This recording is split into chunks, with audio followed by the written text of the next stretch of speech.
War rages on the lands of Entei Isla as the demon lord, Satan himself, plans to eradicate all human life forms and establish his own form of tyrannical order.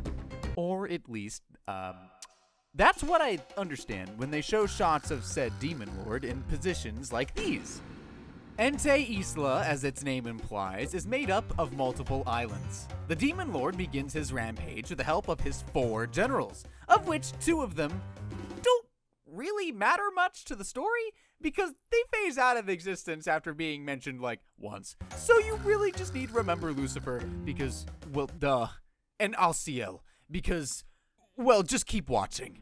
When all hope seemed lost and it looked like none could put a halt to the Demon Lord's vile and evil deeds, a brave hero from a land far, far away rose to the challenge.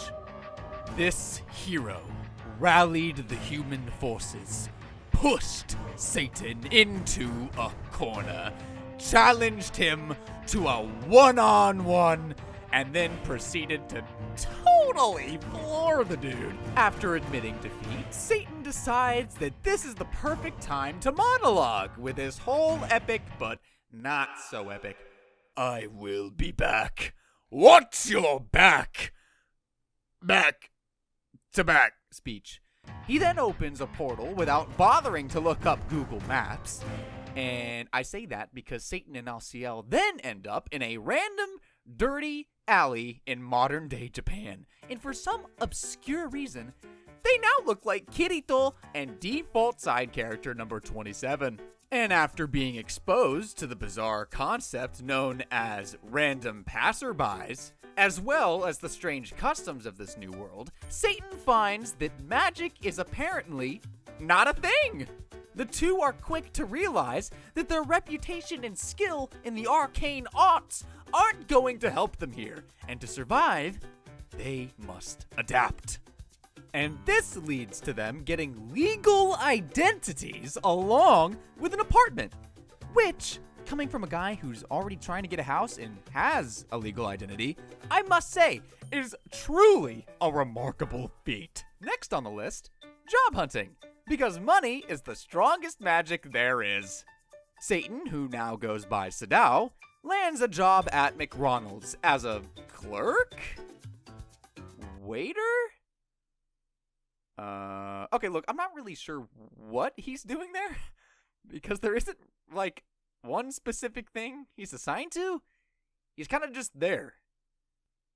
Whatever. I'm giving myself a headache thinking about this stuff. Meanwhile, Alciel is tasked with all of their domestic activities, like cooking, cleaning.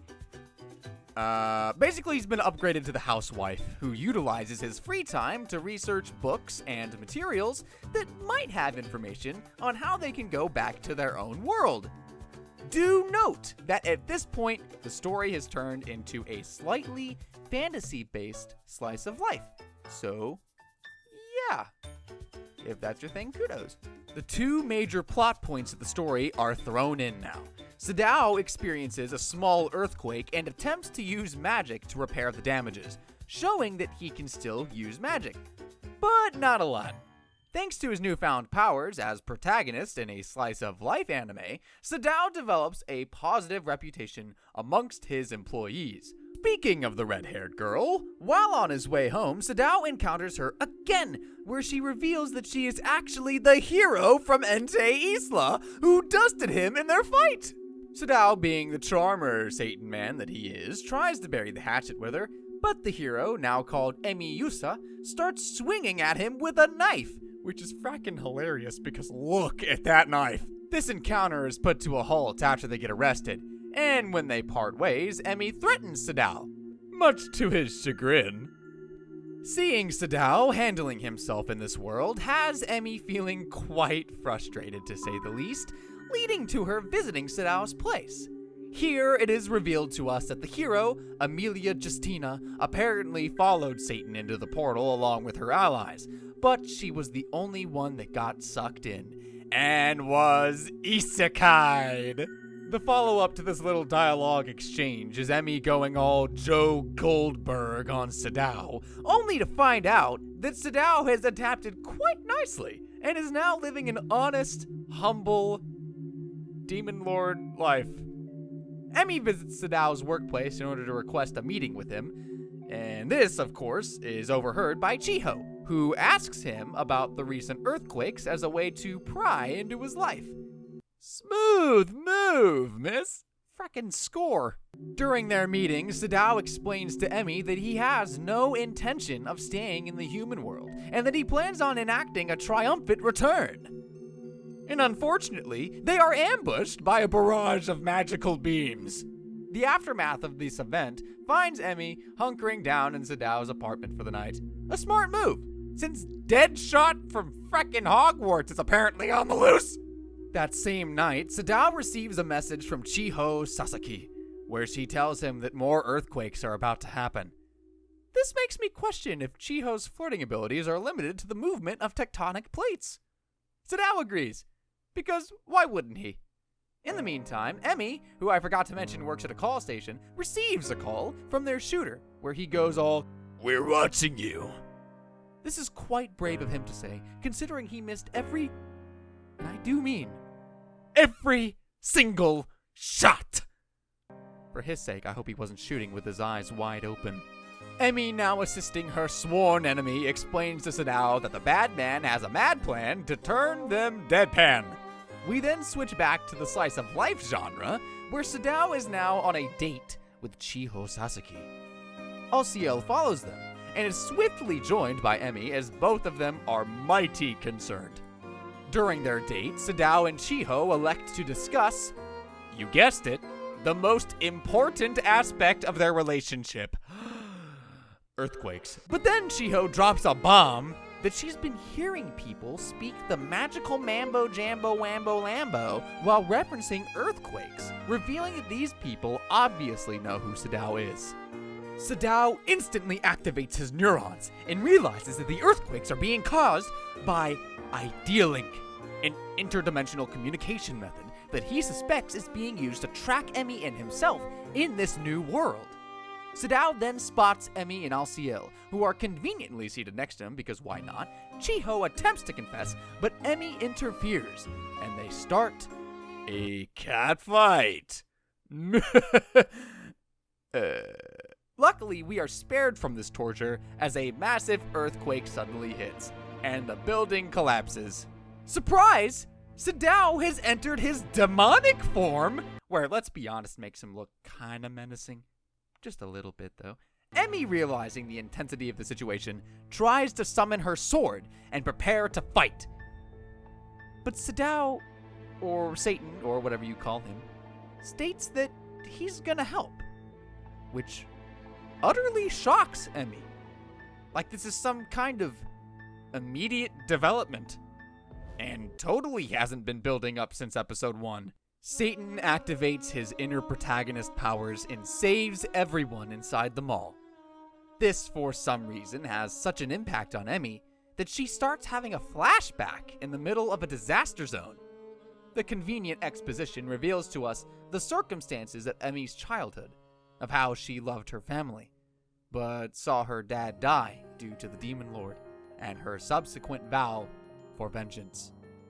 Back in the present time, Sadao is also partaking in some casual exposition, like it's some kind of frickin' competition. Moving on, we jump to Emmy and her roommate watching the news, where her roommate is concerned about the increase in muggings that have been occurring. She also teases Emmy over her supposed romantic involvement with Sadao, which leads to Emmy having thoughts on why Sadao would save all those people, given that he is, you know, the all-evil Demon Lord? The next day, Emmy confronts Sadao and interrogates him on his newly found altruism.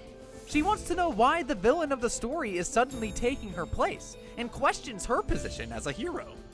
Sadao responds that he has grown beyond his past tyrannical self, and is now a broader perception of human feelings. And during this exchange, Chiho Sasaki suddenly frickin' appears, and then immediately leaves after seeing Emmy inside, all while weeping and whining about her love for Sadao. But alas, a wild emo appears, materializes out of who frackin' knows at this point, and very politely informs Chiho that she is about to be weaponized through her sadness and sorrow. Sadao, Emmy, and LCL, who was stalking Chiho, spot an explosion followed by said emo individual, who Sadao recognizes to be Lucifer. Emmy asks how this was possible, and to her surprise, Olba Meyer, the same ally that was aiding Emilia Justina and the same priest who taught Emmy how to be a hero, appears from behind Lucifer to reveal that he is the mastermind. What? Our heroes flee the scene quickly, and Sadao concludes that the muggings were actually caused by Lucifer, who feeds on negative emotions like some kind of depressed frackin' vampire. Through Chiho's sadness, Lucifer grows in strength and continues his useless, bland, magical attacks that we all know aren't going to hit anything. But then Olba Meyer, whatever, pulls out a pistol and goes full on GTA mode, which is amazing because amidst all this magical frackin' nonsense, the one thing that wounded Satan himself was a mere pistol. This gives Lucifer the chance to put a very nice hole through Sadao's chest, and as our main character falls, everyone realizes that Satan is about to emerge. Why? Because he's doing that shonen protagonist type dramatic fall thing. And voila, here he is. Literally Satan capital S himself, pissed and ready to fight. In order to protect his identity and to prevent the public from finding out about the existence of magical beings, Satan creates a super magical barrier to knock everyone out. However, Chiho Sasaki managed to somehow stay awake and is now fully aware of the current situation. Needless to say, the next season will progress with Chiho having full knowledge of the fact that Sadao is literally the devil. As Emmy, now in magical glory, starts to engage in vicious combat, it doesn't take long for our trio of Satan, Justina, and Alciel to finally take care of Emo, Lucifer, and Grand Theft Olba.